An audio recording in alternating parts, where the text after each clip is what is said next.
And they support the Palestinian Authority because the Palestinian Authority is so far basically just rolling over and allowing the West Bank settlements to continue and allow the encroachment of more, land grab. And basically what is left of Palestine is dissolving before the eyes of the Palestinian people. All of this is in defiance of United Nations resolutions. And I remember back in 2003 when we were sending our young men and women to go in and attack Iraq over weapons of mass destruction that Israel claimed they had, and they didn't have them.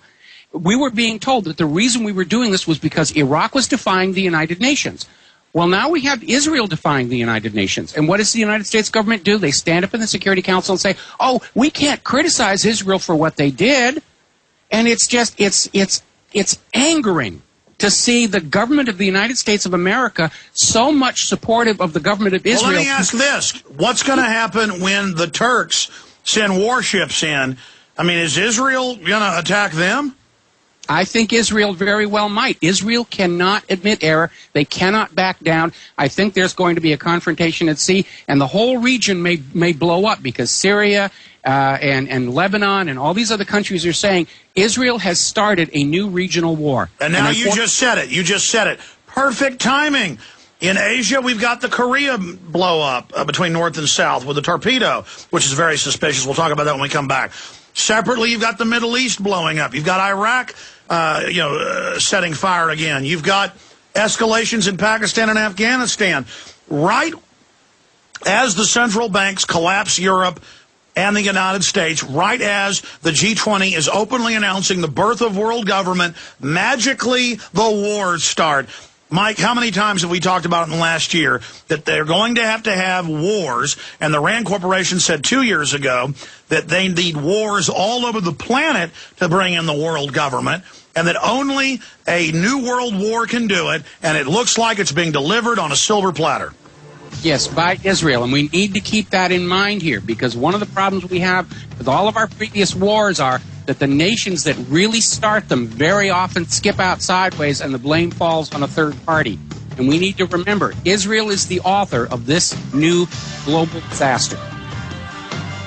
Well, they let past aid ships in. Why did they stop this? We'll be right back with Mike Rivero.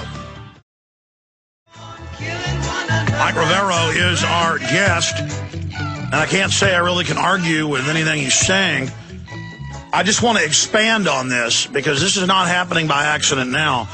I looked it up yesterday, and there have been no fewer than 20 aid convoys, generally smaller ships, though, that Israel has openly let come in, carrying medicine, toys, construction supplies, things of that nature, educational supplies.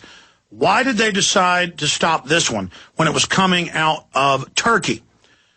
And why is this coming now? And we're also going to get into attacks on free speech here in the United States, and as I said, take some of your phone calls. The toll-free number to join us is 1-800-259-9231. Before we go back to Mike Rivero, we're carrying a new film that is very important. If the population is not educated about our true form of government and about the fact that it's our right and our duty under the 9th and 10th Amendment to take back our government, then we have no hope of ever reversing the globalist takeover. It's a private, offshore, corporate takeover of the United States, simply put. And the film by Gary Franchi and William Lewis, Don't Tread on Me, Rise of the Republic, has Michael Bagnerick, R.J. Harris, myself, Edwin Vieira, Richard Mack, Cynthia Davis, Charles Key, and many, many others. And it's so important that everyone see this film. It's one thing to know we have a corrupt, out-of-control government. It's another thing to know how to take it back, and this is a big part of the solution. What kind of government did the Founding Fathers intend for us when they struggled to form this nation? Did they seek another form of suppressive rule? Did they envision an enslaved population with few liberties? Don't Tread on Me gives the viewer a look into the minds of our forefathers and the legislation written to protect each and every one of us from a tyrannical government. Don't Tread on Me discusses the government's overuse of the Commerce Clause, the suppressed and ignored states' rights issue,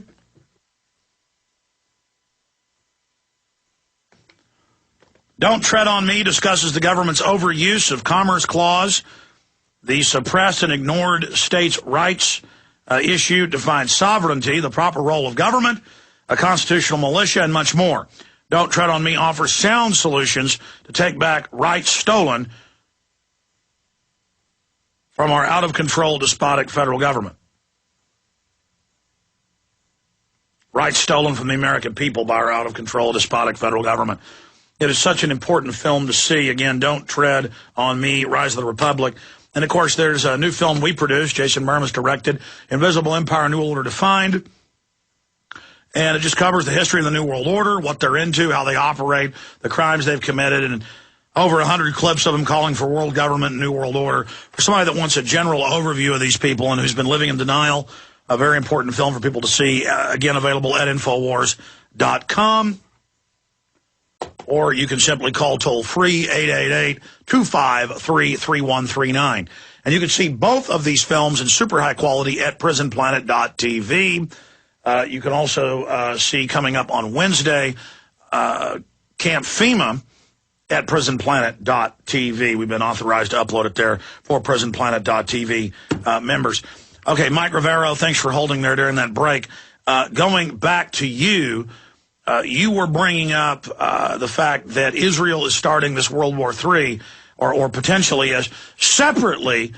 What do you see happening on the Korean Peninsula? I know you've written about that at whatreallyhappened.com, and we have quite a few reports, even with the Chinese government and others saying this could be a provocation. Looks to be a German torpedo, not a Chinese torpedo that we know the North has. Key bono, who benefits? Why would the North stage something like this? We see Japan wanting U.S. forces out, now backing away from that as soon as this happened. Well, basically, I think we can all agree that, you know, even though Kim Jong-il sometimes issues some very questionable statements, and his taste in sunglasses is definitely to be questioned, but I don't think Korea is stupid enough to do something like this. And if you look at exactly where this sinking took place, where it's deep inside South Korean waters, inside the middle of an ongoing military exercise involving 3 top-of-the-line U.S. warships, guided missile destroyers, Ticonderogas and Arleigh Burkes, and they are very well equipped for anti-submarine warfare. So the idea that one of those clunky, noisy North Korean submarines could scoot across the demarcation line, get into the middle of this ongoing exercise, flip off a torpedo at this warship, and then get out without being detected is absolutely ludicrous. Now, when they were holding up the blueprints of the North Korean torpedo that they claimed that they had found the remains of, if you study it very carefully and you look at the torpedo itself and the blueprints, they're not the same weapon because of the location of the fin actuators within the structure. There's a bunch of other differences as well, but I am absolutely convinced that what they found on the floor of the ocean is not that North Korean torpedo design. As you point out, the metallurgy suggests it's one of the German torpedoes. Well, who's got German subs and is running around trying to start wars? Israel. In fact, 3 of their German-built Dolphin submarines are now sailing off the coast of Iran. They're openly acknowledged to be carrying nuclear-tipped cruise missiles. We know that they're operating all the way out to the Pacific, and Israel likes to start wars. And so what better way than to go out and flip off a torpedo, sink this North Korean warship, and the U.S. and Israel and everybody else says, sink the South Korean warship and blame it on North Korea. It's like the USS Maine all over again, or the Gulf of Tonkin, and now China and Russia are both backing off and saying they're not convinced that North Korea had anything to do with this. They're very suspicious that this is another classic. Well, I mean, Mike, look, I can see this being a German torpedo, and I can see the West wanting to stay on the Korean Peninsula as part of the encirclement of China, and that's part of the stated Pentagon doctrine. But Israel in a medium-range submarine, and we know they do buy these German torpedoes, but I don't think that's enough evidence. But I mean, you can correct me if I'm wrong. To point at Israel. I mean, I don't think Israel is the progenitor and the source of every form of evil on earth. No, but I mean, we just saw them open fire on, a harmless aid convoy over the weekend and kill apparently the death count's now up to 20 people.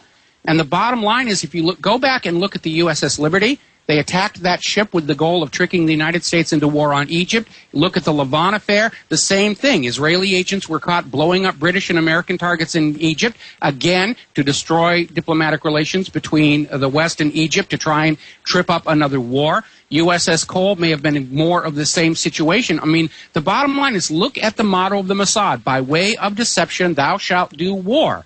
And again, you know, we already know that those Israeli submarines have been operating in the West Pacific because they had an incident a few years ago where they accidentally rammed a Japanese ship and tried to evade responsibility for that, and then they were forced to turn around and admit that, yeah, that was us and we're sorry and everything. Again, Israel itself is such a small nation, they project power through covert means.